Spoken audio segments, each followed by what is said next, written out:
শুধু কি এক নাসিরউদ্দিন পাটোয়ারি, এর মধ্যে কোন স্বাধীনতা আছে?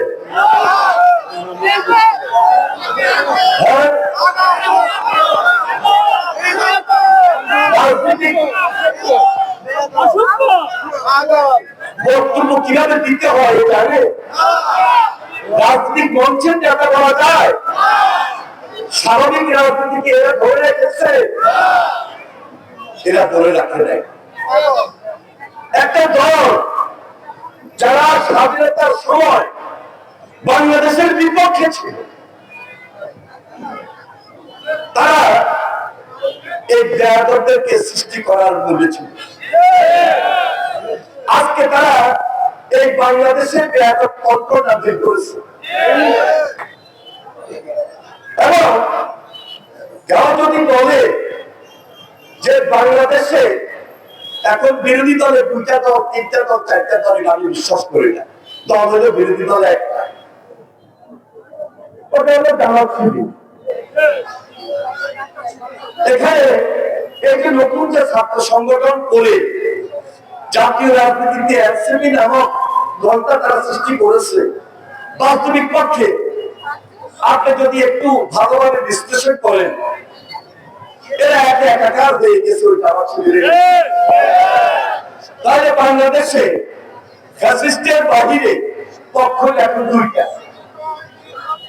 একটা হলো জামাত শিবির পক্ষ, আরেকটা হলো জিয়া রহমানের নেতৃত্বে, খালেদা জিয়ার নেতৃত্বে বাংলাদেশি জাতীয়তাবাদ পক্ষ। এবং এই পক্ষের নেতৃত্বে একটা রাজনৈতিক মোর্চা, যাদের সঙ্গে আমাদের রাজনৈতিক মিল রয়েছে।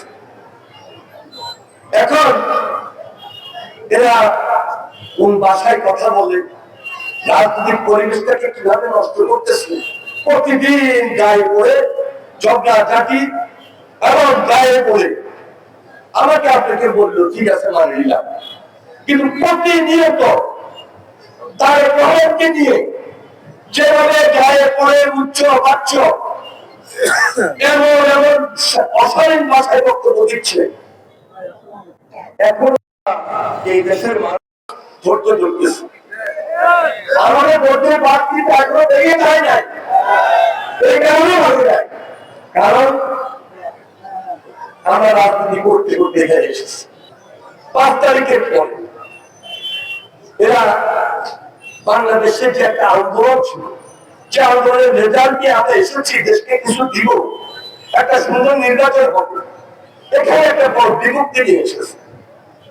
এরা শুধু জুলাইকে বিমুক্তি করে না, এরা বাংলাদেশকে বিমুক্তি করেছে, এরা বাংলাদেশের রাজনীতিকে বিমুক্তি করেছে, এরা বাংলাদেশের ফ্যাসিস্ট বিরোধী ঐক্যের মধ্যে পাগল দাঁড়িয়েছে।